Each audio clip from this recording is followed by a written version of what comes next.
la primera cuestión que se planteaba es ser genérica para todos, con lo cual sí me gustaría que aproximadamente en un minutillo cada uno de vosotros desde propia perspectiva pues comentarais acerca de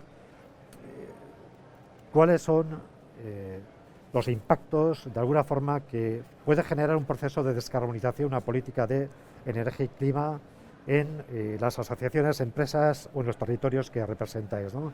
Es decir, ¿cuál es la percepción que tenéis acerca de a dónde nos puede llevar esto? Entonces, por mantener un orden, Jorge, ahora empezamos por ti, si te parece. Muy bien. Bueno, primero que nada, muy buenos días. Muchísimas gracias a todos primero a los panelistas, muchísimas gracias por estar con nosotros aquí hoy y también a los asistentes por el interés mostrado. Y yo creo que es un más, ¿no? La pregunta que teníamos en los apuntes decía que, bueno, que pensábamos de si era retorno, si tenía retorno o no tenía retorno el tema de la sostenibilidad. Yo creo que es un tema que los clientes ya tienen, dan por hecho. O sea, ya no se puede hablar de sostenibilidad como algo que te diferencie. Yo creo que la sostenibilidad tiene que estar algo ya en el ADN de todas las empresas. Todas las empresas ya, las grandes empresas, sobre todo también empresas cotizadas, pues tienen ya también ese rol muy claro dentro del propio organigrama de la propia empresa. Y es algo que nuestros clientes y sobre todo, y yo como pequeño hotelero de las Islas Canarias, pues es algo que tampoco ya nos viene. O sea, ya los propios tour operadores también, desde hace muchos años, como sabemos, nos van implantando e implementando las medidas que ellos van tomando en función de las necesidades que tienen los clientes. Yo creo que es un tema que ya está, y por lo menos en el sector hotelero, y conozco muy bien el sector hotelero, les digo que eso está interiorizado hace muchísimos años y que tenemos que seguir trabajando, desde luego, duramente en que eso se siga implementando. Y no solamente la sostenibilidad medioambiental, yo creo que estamos derivando siempre en el tema de la sostenibilidad, todo el mundo piensa en el medio ambiente, en la huella de carbono, la descarbonización, y la sostenibilidad tiene otras vertientes, tiene una vertiente social también muy importante y que cada vez nuestros clientes están valorando más. Yo creo que estamos en la profesión más bonita del mundo, que es hacer a las personas felices, pero las personas, digo a las personas, no digo a los viajeros, no digo a los turistas, digo a las personas, no solamente a los que vienen a visitarnos, sino también a los que trabajan con nosotros. Creo que tenemos la responsabilidad de que el turismo sea sea un catalizador de que esa generación de rentas capilarice también en las sociedades donde el turismo está. El martes tenía la oportunidad de estar en CIMET y estaba con los ministros iberoamericanos, con muchos empresarios del otro lado del charco, y nosotros como canarios también lo entendemos muchísimo. Nosotros hemos vivido la explosión del turismo, y el turismo tiene que ser sostenible, pero no medioambientalmente solamente, tiene que ser sostenible para que los territorios donde está el turismo también progresen, porque si no, no sería justo. Y yo creo que es ahí donde tenemos que seguir trabajando, sobre todo los empresarios hoteleros, para intentar que ese catalizador, que es nuestra industria, pues también capilarice, no solamente en tener un planeta mejor, un planeta más sostenible, sino lo que la gente que vive en el planeta, que ese es el verdadero secreto, sea más feliz. Alfredo, te voy a hacer pocas preguntas porque si no nos tienes aquí hasta las 10 de la noche. Ah, hombre, pues un minuto. Jorge, Alfredo. Bueno, yo, por supuesto, apoyo todo lo que comentaba Jorge, y ya específicamente en el tema de la descarbonización. El sector al que yo represento es un sector que lleva mucho tiempo comprometido con la lucha contra el cambio climático. Evidentemente estamos dentro de un segmento que es el del transporte marítimo, que, bueno, pues como seguramente hablará Javier en la aviación, tiene unos retos específicos, pero desde luego nosotros siempre hemos sido pioneros en todo lo que se ha hecho con el transporte marítimo vinculado a la sostenibilidad y, por supuesto, también específicamente a la descarbonización. Nuestro sector se comprometió en la OMI, en la Organización Marítima Internacional, en hacer suyo los objetivos que se marcó la OMI de descarbonización.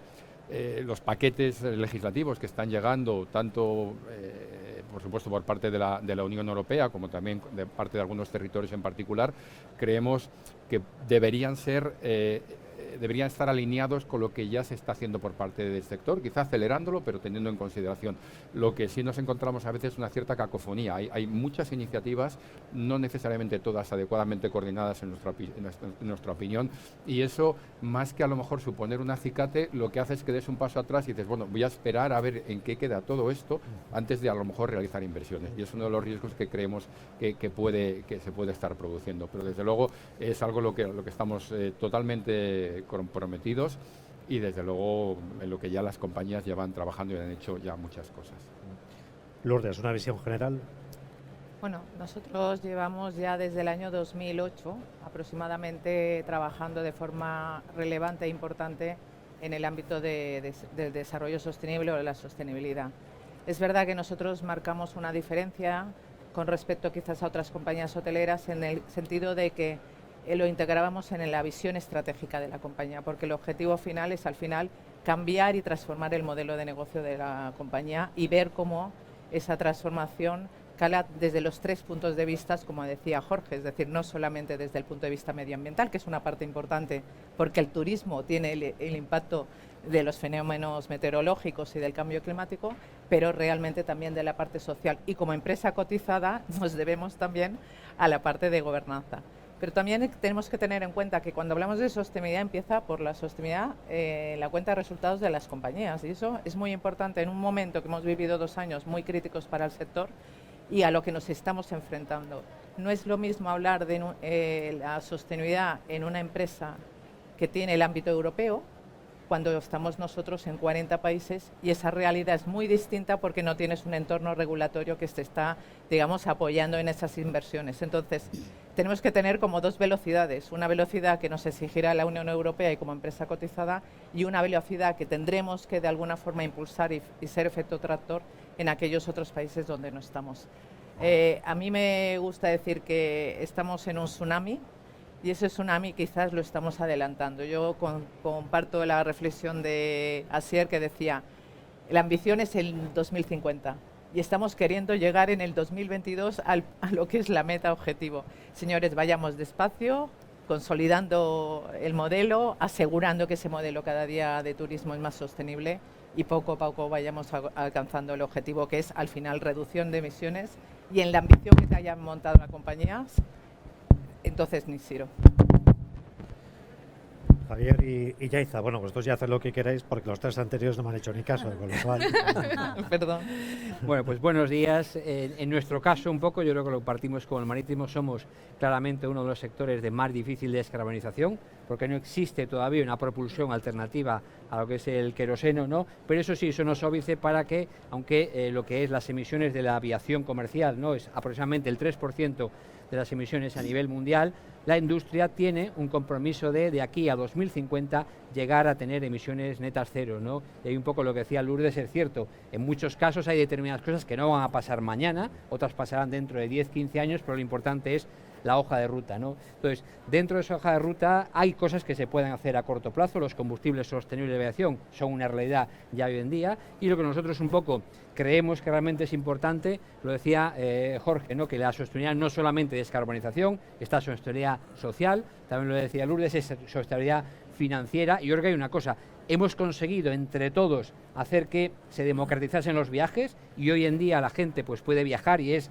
asequible, entonces el reto que tenemos es cómo hacer que eso siga siendo cada vez más sostenible, pero sin perder esa asequibilidad, porque lo peor que podría pasar, en nuestra opinión, dado que somos, yo estoy totalmente de acuerdo y siempre lo digo también, como dice Jorge, la industria de la felicidad, damos felicidad porque le facilitamos a la gente hacer cosas que quiere hacer, pues entonces, ¿cómo podemos permitir que eso no vuelva a ser un lujo al alcance de muy pocos como era hace no demasiados años? Yo que ya tengo una edad, he vivido esa época donde viajar, sobre todo viajar en avión, era un lujo al alcance de muy pocos. Entonces es intentar el equilibrio de ambas cosas.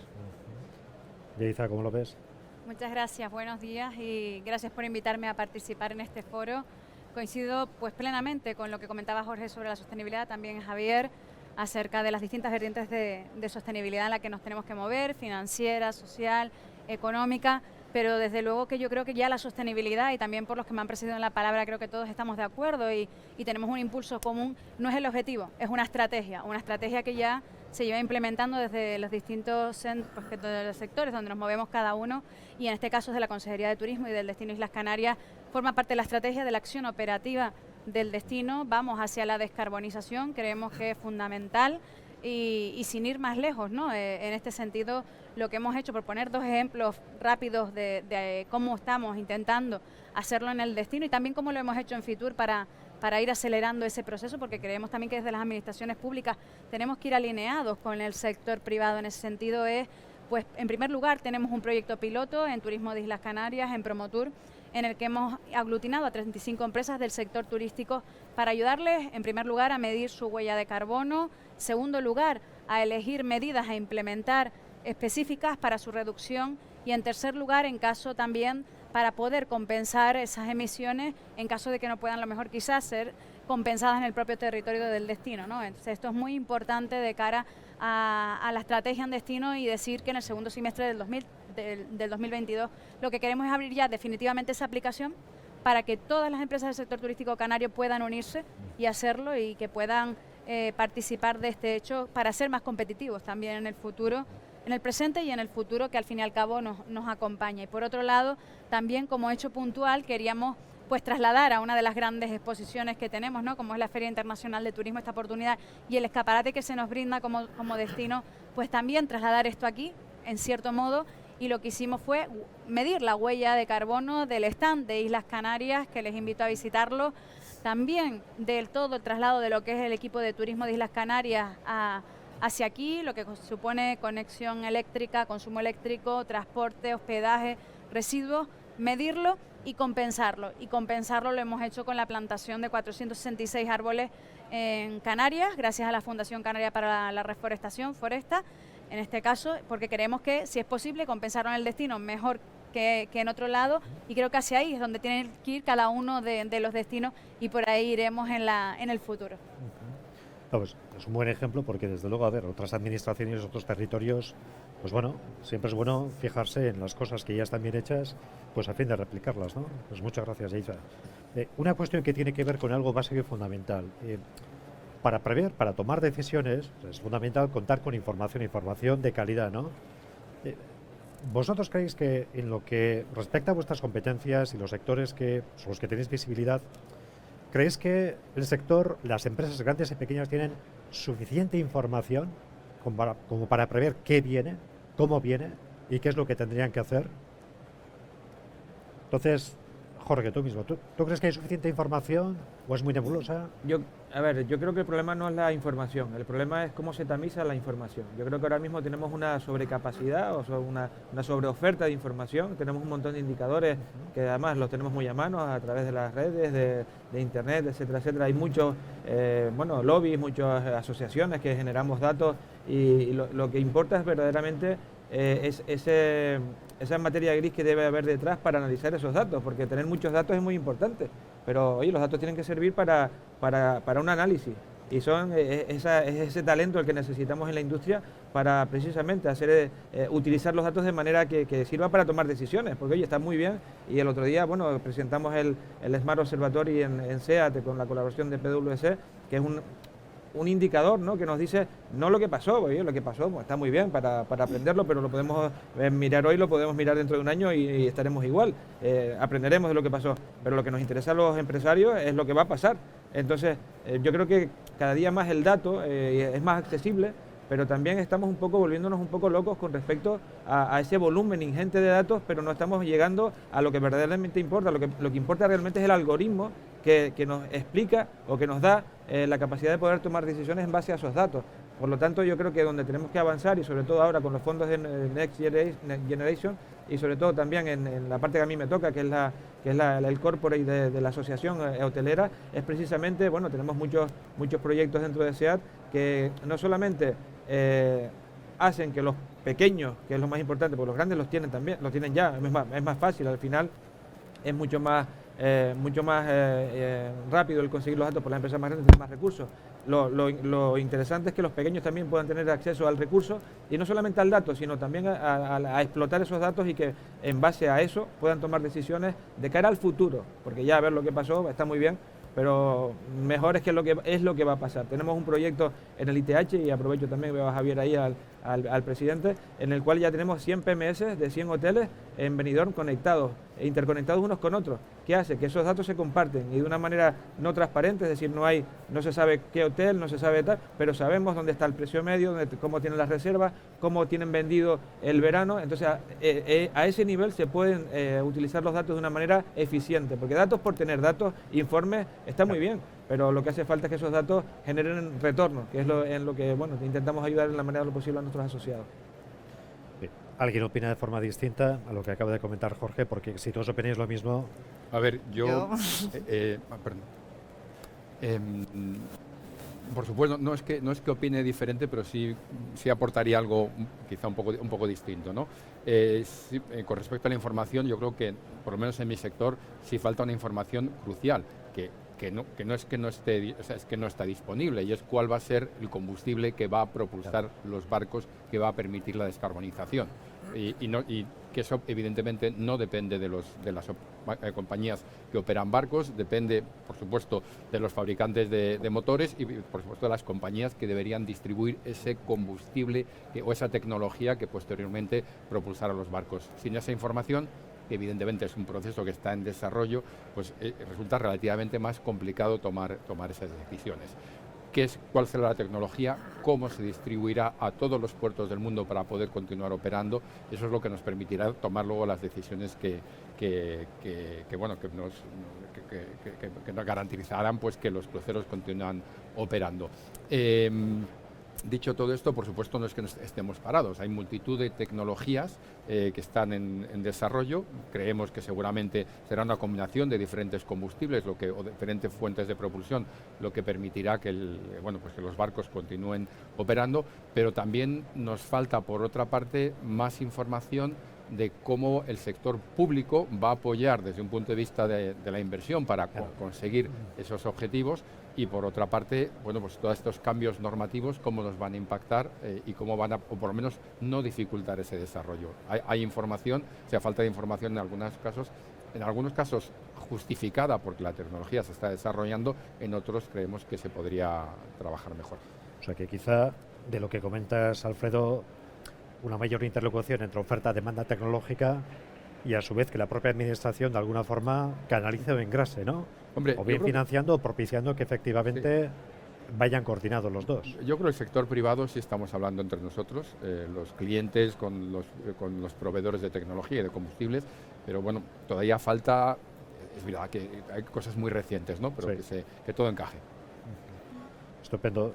Lourdes, por ejemplo, ¿tú qué opinas acerca de la información? Bueno, yo creo que realmente estamos todavía en una etapa bastante inicial. Es decir, es verdad que la Ley de Información No Financiera del año 2018 puso una lista de indicadores relacionados con la sostenibilidad, quizás bajo una complejidad, porque como lo tienes que ver por diferentes dimensiones, al final tienes un barullo de indicadores que no te indican nada. Pero creo que la realidad de hoy es que si tú quieres de alguna forma tomar decisiones fundamentadas bajo criterios ESG, tienes que tener la visión de los indicadores bajo las tres dimensiones, la económica, la social y la medioambiental. Y eso la realidad es que hoy en día empieza a haber, y yo he estado buscando mucho durante estos últimos meses, buscando plataformas que de alguna forma te ayuden a tener esa visión de toma de decisiones. Y empieza a haber alguna que está desarrollando Microsoft, empieza a haber alguna que ha desarrollado SAP, pero realmente algo que sea sólido y que te permita a la alta dirección tomar decisiones de presente y de futuro es todavía complejo. Y tengamos en cuenta además que sobre todo las empresas cotizadas este año nos demanda que nosotros elijamos 3 indicadores de la compañía desde el grupo consolidado, en que sean los ingresos, el CAPEX y el OPEX, bajo criterios elegibles medioambientalmente. Y la verdad es que nosotros hemos iniciado el proyecto ahora, supongo que a Iberia le pasa lo mismo, y todavía es una incertidumbre porque no sabremos lo que saldrá de este experimento. Entonces yo creo que realmente la madurez, como los indicadores financieros, no la tenemos. Y bueno, ya que has abierto el melón, te voy a decir, desde el punto de vista corporativo de la alta dirección y desde el punto de vista del inversor, el accionista, o sea, ¿cómo percibe de alguna manera el esfuerzo que tiene que hacer su empresa frente a los resultados y las expectativas, sabiendo que en este caso además el cliente es el propio ciudadano, ¿no? Que es un cliente no cualificado de alguna manera? Es decir, ¿cómo se lleva esta dicotomía? Bueno, la verdad es que los inversores han hecho un recorrido, están haciendo mejor recorrido en temas de sostenibilidad. No sé si soy yo la que mueve esto. Entonces, realmente los inversores nosotros hace cada 2 años preguntamos a nuestros stakeholders aspectos y asuntos materiales relacionados con la sostenibilidad. Y es el primer año que en la parte de inversores, asesores de voto, empieza a ponerse la acción climática como el asunto material más importante. Entonces, realmente quiere decir que ya no solo forzado por Europa en lo que tienen que asegurar que sus inversiones son sostenibles, sino que también realmente por el interés que tienen y por el impacto que tienen sus inversiones, dado que, por ejemplo, los fondos de inversión sostenibles están creciendo mucho más que otros fondos. Pero realmente el inversor, si yo me pongo en su piel, lo que espera es que le demostremos que esto tiene rentabilidad para la compañía. Y ahí es donde en el juego estamos para ver que efectivamente esa rentabilidad la puedes estar desmontando y la demuestras con veracidad, con trazabilidad y con rigor, que eso es lo importante. Yaiza, luego te preguntaremos qué es lo que puede hacer desde la perspectiva tuya de la administración para generar incentivos de tal manera que las empresas inviertan en sostenibilidad, ¿no? Porque es algo muy importante. ¿Lo piensas? Y le pregunto a Javier algo. Javier, en tu caso, el Pacto Verde Europeo, paquete legislativo de reducción de emisiones 55 a 2030. Claro, esto tiene implicaciones para vosotros porque el régimen de comercio de derechos de emisión, las asignaciones gratuitas desaparecen. ¿Esto qué implicaciones tiene desde el punto de vista de la competitividad del sector e incluso cómo puede llegar a transformar, si fuera el caso, algunas rutas? Bueno, pues yo creo que realmente, efectivamente, ahora mismo hay una propuesta legislativa de la Comisión Europea, el paquete Fit for 55, donde al menos 3 propuestas directivas afectan directamente a la aviación comercial.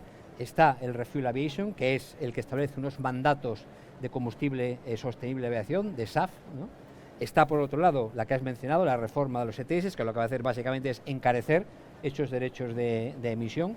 Y luego está la tercera, que probablemente es la que podría tener mayor impacto, que es la revisión de la Directiva de Fiscalidad Energética, que con la propuesta que ahora mismo encima de la mesa, lo que haría es, en el caso de que se estableciese ese impuesto al queroseno, que está incluso cuantificado, doblaría el coste del queroseno para las compañías aéreas. Dado que el queroseno es alrededor del 30%, un tercio de los costes, pues obviamente doblar, ¿no?, de coste lo que es un tercio, ¿no?, de tus costes tiene un impacto brutal que obviamente tendría que trasladarse. La única, digamos, parte es que es cierto que de esas 3 iniciativas, la única que requiere unanimidad de los Estados miembros es esta, porque es un tema de fiscalidad, y ahí un poco es a donde tendremos que ir también, donde pues sí hay estudios de impacto que demuestran que en toda Europa es discutible, pero bueno, hay estudios de impacto que dicen que el efecto sería neutral, pero claro, no va a ser neutral entre unos países y otros, y España es un país que depende del transporte aéreo, no solamente para el turismo, más del 80% de los turistas internacionales que nos visitan lo hacen por vía aérea, sino para la conectividad, y especialmente con todas las regiones que tenemos extrapeninsular. Entonces, un poco el planteamiento nuestro es que, desde luego que es importante un marco regulatorio que regule, pero ese marco regulatorio tiene que tener en cuenta, por un lado, la asequibilidad y la democratización que hubo del transporte y de los viajes, y mantenerlo, y luego también los plazos de los que estamos hablando. No existe hoy en día una tecnología de propulsión alternativa al queroseno. Habrá una, es probablemente, digamos, hidrógeno, electricidad, pero no antes de aquí a 10 o 15 años, y probablemente además solo para los vuelos más cortos, para los largos sigue pendiente, pero sí que es cierto que tenemos una ventaja, digamos, y a diferencia un poco del marítimo, que lo mencionaba pues antes Alfredo, que todavía está por ver, nosotros sí que tenemos ya unos combustibles, el llamado SAF, que es una realidad actual, que se pueden mezclar de momento hasta el 50% con el queroseno, pero también hay ya pruebas para poder ya tener hasta el 100% de esos combustibles, y que reducen en más de un 80% las emisiones durante el ciclo de vida. ¿Cuál es el problema? Por un lado, que no hay casi producción, de hecho, estábamos hablando que era solo el 0,1% del total de consumo de queroseno, o sea, hay que escalar la producción, y luego, por otro lado, está que el precio, de momento, sigue siendo entre 3 y 4 veces el del queroseno. Entonces, ¿qué es lo que va a hacer esta directiva, el Refuel Aviation? Pues dar seguridad jurídica a los productores para que escalen esa producción y permitir precisamente el que se haga una transición. Eso sí, lo que necesitamos, y ya casi pues le pasaré entonces pues el testigo directamente a Yaiza, es que los poderes públicos un poco pues entonces inviertan y subvencionen para precisamente asegurarse que se escala esa producción, que se produce esa descarbonización, pero que eso, digamos, no produce un encarecimiento desproporcionado de los billetes, de forma que lo que nos ha costado tanto conseguir, que es que la gente, digamos, pueda viajar, pues al final vuelva a ser, y siempre vuelvo a este tema, un lujo al alcance de muy pocos, y es entonces donde entra la colaboración público-privada. Y le paso la palabra directamente a ella. Sí. Bueno, buen apunte. A ver, has hecho mención a la política fiscal, es decir, tanto incentivos como restrictiva, ¿no? Y esto ya se relaciona con lo que hablábamos antes con Lourdes, ¿no? Y es decir, de qué manera la administración, a través de distintas políticas, puede dar buenas señales y, más allá todavía, incentivar de alguna forma que el sector privado invierta en sostenibilidad, ¿no? Sí, de hecho yo creo que es importante lo que decía Javier y vamos por ese camino. Creo fundamental la colaboración público-público y público-privada, en este caso público-privada, y creo que además en Canarias ya tenemos la experiencia porque dependemos de la conectividad. Nuestro principal factor económico, motor económico es la industria de la felicidad, el turismo. Nuestra columna vertebral y nuestro talón de Aquiles son los aviones y por tanto necesitamos tener una conectividad en condiciones. Por lo tanto es importante también ese viaje a la descarbonización. En Canarias lo hemos iniciado, hemos utilizado para iniciarlo y elaborar un marco a 50 expertos de distinta índole para poder planificar en ese sentido y poder también ayudar a las empresas privadas ahí.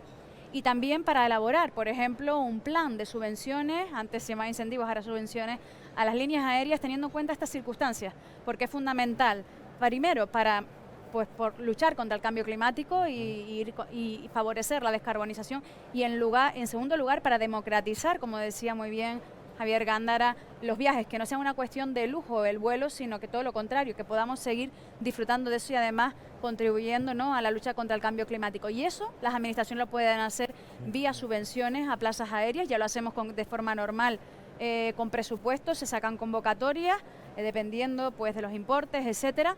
Sería muy interesante tener una mayor dotación presupuestaria, tanto por parte del Estado, que nos asignen también a las comunidades autónomas para poder ofrecérselas, y en el caso especial de Canarias es muy importante porque dependemos, como digo, de eso, y nosotros la verdad que necesitamos un plan específico de conectividad para las islas. Somos la única región ultraperiférica de España y también nos gustaría, porque fíjense que quedamos exceptuados del impuesto al queroseno, pero no porque tengamos una norma queremos hacerlo, no.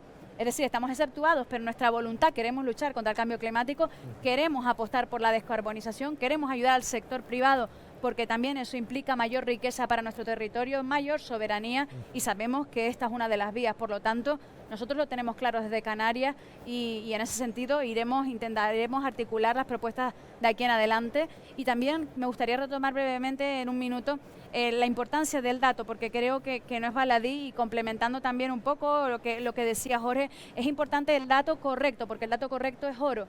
Para nosotros, a mí hay una cosa que me obsesionaba cuando llegué a la administración, y era la rentabilidad de la inversión pública, ¿no? Y que en el sector privado lo tienen como objetivo claro, por supuesto, pero yo pues también es cierto que era mi experiencia en un ejecutivo, pero claro, también tenía que gestionar dinero público con la responsabilidad que ello conlleva, porque al fin y al cabo eso viene de los impuestos de todo, y uno tiene que ser consciente de dónde gasta el dinero de la manera más eficaz y eficiente. Y es súper importante la captación del dato. Hasta ahora en el sector turístico estaba de la mano, por lo menos hablo en la parte de Canarias, de los grandes operadores, y la verdad que el sector turístico canario, y Jorge también se refería, ¿no?, a los pequeños, medianos, etcétera, no llegaban tanto a ese dato tan trillado, que es muy importante, de preferencias, gustos, etcétera, para hacer prácticamente el permanent customer, que se llama, que es pues todo, seguir el viajero, que es lo que queremos, fidelizarlo durante toda su vida realmente, y podemos hacerlo a través de esa tecnología del dato. En Canarias hemos iniciado una plataforma digital única de todo el destino de Islas Canarias, donde aglutinamos colaboración público-pública con los cabildos insulares, pero también, y con las entidades locales, pero también público-privada, porque es importante que compartamos los datos, porque muchas veces el sector privado solo tenía en Canarias, sobre todo el alojativo, encuestas de satisfacción, pero no tenía otro tipo de datos que va más allá, se lo daban a lo mejor los grandes touroperadores. Y ahora lo que queremos es hacer converger toda esa información, lo estamos haciendo ya, hemos empezado, y claro, lo hemos hecho primero a escala regional porque queremos ser soberanos del destino y decidir lo que queremos mostrar hacia el exterior desde Canarias, pero también queremos que en esa plataforma pues entren operadores nacionales e internacionales, porque creemos que es fundamental que entre todos compartamos datos para tomar desde todos los rangos decisiones eficaces y eficientes que ayuden a la economía y sin lugar a dudas repercutan en el bienestar social. Sí, pues muchas gracias, Yaiza, porque además has abierto una ventana de discusión importante. La primera ronda que he hecho, es que prácticamente me habéis fusilado todas las preguntas que tenía aquí, anotadas, con lo cual me estáis haciendo sudar. Pero la gestión del dato, eso es un punto muy importante. Yo creo que, Lourdes, sí sería muy oportuno que desde la propia visión, ¿no?, operativa, pues de una multinacional, el grupo al que representas, pues nos comentaras cuál es el valor añadido que tú creas que la gestión del dato, como comentaba, y la digitalización nos puede, ¿no?, aportar a la gestión, digamos, del negocio. Posiblemente siempre estamos mirando el dato, y me ha gustado mucho lo que decía Yaiza Castilla, de la explotación del dato desde una perspectiva mucho más multidimensional o multi-stakeholders, como quieras llamarlo. Es decir, lo mismo que tú piensas desde el punto de vista de Canarias, conocer ese cliente en todo lo que es su permanencia de vida del viajero, yo me lo cuestiono lo mismo desde el perfil del cliente, si es sostenible o no es sostenible. Entonces, realmente, si yo quiero saber si mi cliente está preocupado por la sostenibilidad, si elige bajo criterios sostenibles los hoteles, yo no lo sé, porque es muy difícil en estos momentos con la tecnología que tenemos y con los datos que tenemos. Por lo tanto, yo creo que la evolución del dato, es decir, igual que nos estamos cuestionando ciertos datos turísticos en donde la cantidad no debe primar, sino que debe primar la calidad, el gasto, la permanencia de estancias, etcétera, creo que también tienen que evolucionar unos datos que hoy por hoy todavía me da la sensación a mí, por lo que yo pienso, que realmente tenemos que pensarlos, tenemos que identificarlos y tenemos que ver el potencial de crecimiento. Son muchos datos de mucho tipo y la verdad yo creo que también hay una saturación. Entonces tenemos que saber dónde está el buen dato, cuál es el verdadero dato, y si yo analizo la huella de carbono del sector hotelero del Grupo Meliá, puedo poner la mano en la huella 1 y en la huella 2. En la huella 3 yo no puedo poner la mano de veracidad y trazabilidad porque dependo tanto de otros y de lo que me den esa información, que yo lo que sé es que el 73% de la huella de carbono de Meliá es la huella 3. Y lo que yo controlo, por decirlo de alguna forma, es la huella 1 y 2. Claro. Entonces, donde tenemos los retos es donde están en el exterior. Y esa información es lo que decías, Yaiza. Hay que compartir información, hay que compartir compromisos, hay que compartir retos, porque es ahí donde nos jugamos la descarbonización del modelo turístico. Sí, de hecho, si me lo permites, en Canarias estamos desarrollando, y lo vamos a presentar en breve, un hub de innovación digital, precisamente para hacer eso, para que sea una confluencia de operadores públicos y privados donde podamos compartir datos, conocimiento, know-how, para poder tomar esas decisiones, ¿no? Del dato que le falta a uno a lo mejor lo tiene el otro, y que podamos hacerlo correctamente, obviamente con toda la protección de la ley de protección de datos, etcétera, y con todas las salvedades que lo iremos puliendo segurísimo, pero creo que es fundamental que todos los que estamos en el ecosistema podamos optar a eso, y por lo menos desde un destino que lo tengan y que sea extrapolable también al resto de destinos, también sería maravilloso. Al final es una huella turística, una huella turística que aportaría valor desde todo el ecosistema. Por ejemplo, nosotros hemos hecho una prueba con un gran evento en un hotel y hemos medido toda la huella, y el transporte nos representa el 80%. Claro. Justo el 80%, claro, el resto es lo que puedes controlar más o menos, pero el transporte, pues obviamente, cuando vayan evolucionando las energías para ellos, pues entonces podrán hacer algo los chicos. Por eso en nuestro caso un poco lo que mencionabas, la huella 1, la huella 2, la huella 3, tenemos el mismo problema de la huella 3, realmente depende de otros, pero en nuestro caso, digamos, la huella 1 prácticamente es el 80% de la huella total, y además también es más difícil. Pero y un poco, yendo al tema de los datos, nuestra industria como tal, claro, hemos evolucionado. Un avión es un elemento que genera miles de millones de datos, está continuamente, digamos, generando datos, ¿no? Entonces eso durante mucho tiempo se ha ido entonces utilizando inteligencia artificial para conocer bastante mejor, para optimizar, para ser más eficiente, digamos, la parte de los costes, ¿no? Para mí el cambio, digamos, brutal que ha habido es por la parte de la demanda, ¿no? Cómo hemos empezado a utilizar también los billones de datos que nuestros clientes generan en todas nuestras interacciones, que cada vez son más digitales, para precisamente crear de esos datos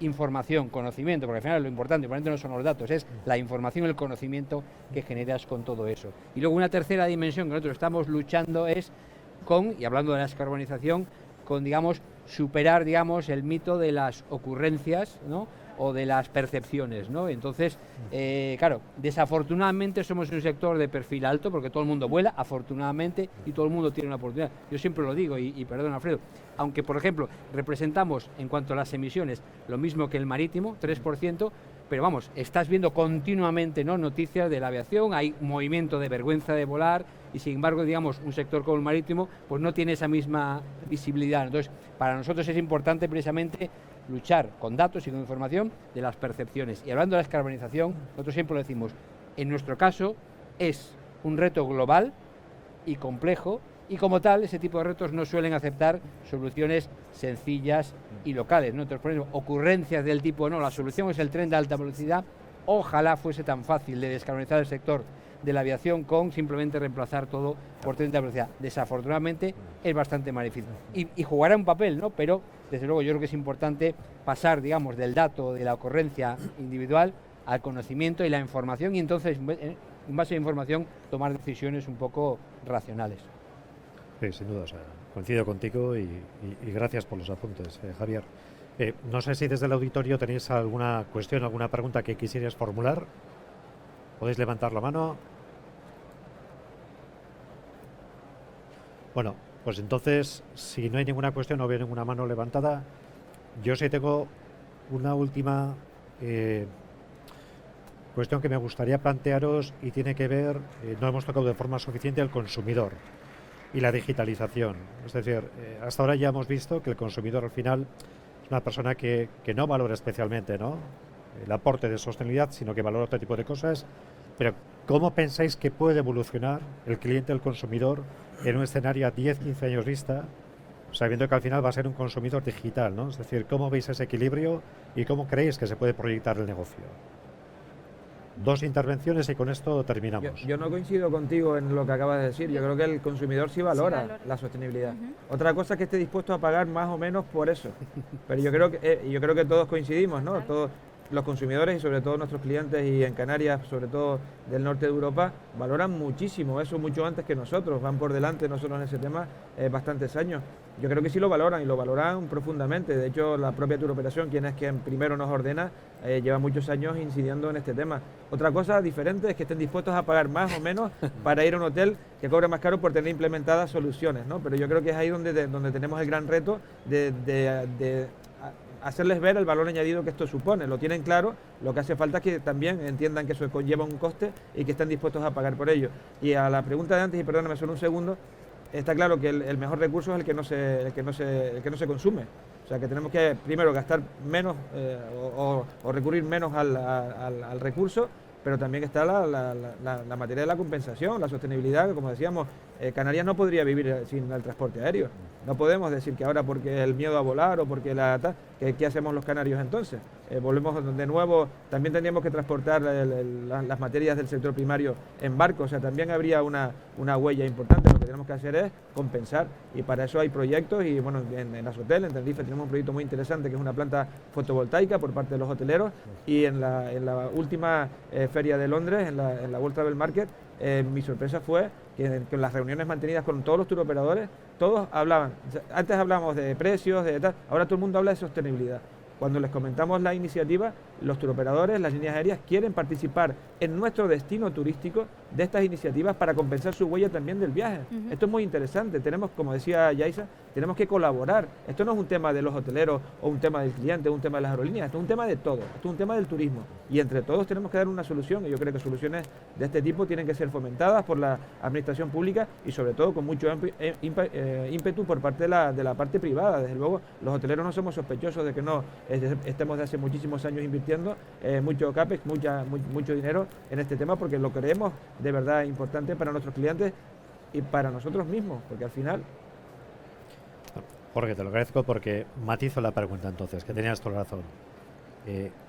El ciudadano, el cliente, el futuro, Lourdes, ¿cómo crees que va a estar en mejores condiciones de valorar sostenibilidad? ¿Hasta qué grado podemos soportar el precio de pagar un poquito más a cambio de, ¿no? Yo creo, y un poco abundando también en lo que decía Javier, yo creo que uno de los retos que tenemos nosotros como sector, y yo creo que todo el sector privado en general, es precisamente educar al consumidor en este sentido, en el buen sentido de la palabra, ¿no? Javier hablaba de ocurrencias, también a veces se habla del greenwashing, es decir, creo, y yo frecuentemente me encuentro teniéndonos que defender, entre comillas, de acusaciones que no tienen ningún fundamento. Y todo esto está ocurriendo porque todo el mundo le preocupa la sostenibilidad, pero realmente el conocimiento de las cosas más básicas sobre la sostenibilidad es bajo por parte del consumidor. Creo que sería para beneficio de todo el sector turístico y toda la economía en general, que todo el mundo entendiese mejor, porque podría tomar ese interés que tiene. Yo quiero ser más sostenible, pero realmente las decisiones que se toman, y muchas veces por exceso de información o por información malintencionada, seguramente no están yendo en la dirección adecuada. Y yo creo que nos obligaría a nosotros, pero también les permitiría a ellos tomar decisiones más inteligentes. Pues estupendo, gracias Alfredo. Bueno, ya desde la organización nos comentan que ya tenemos que cerrar. Muchísimas gracias por prestar atención, a los que estáis aquí, los que estáis allá, y a vosotros desde luego por vuestra valiosa aportación y experiencia. Muchas gracias y nos seguiremos viendo. Muy bien. Muchas gracias. Gracias. Gracias. Oye, muy interesante. Gracias.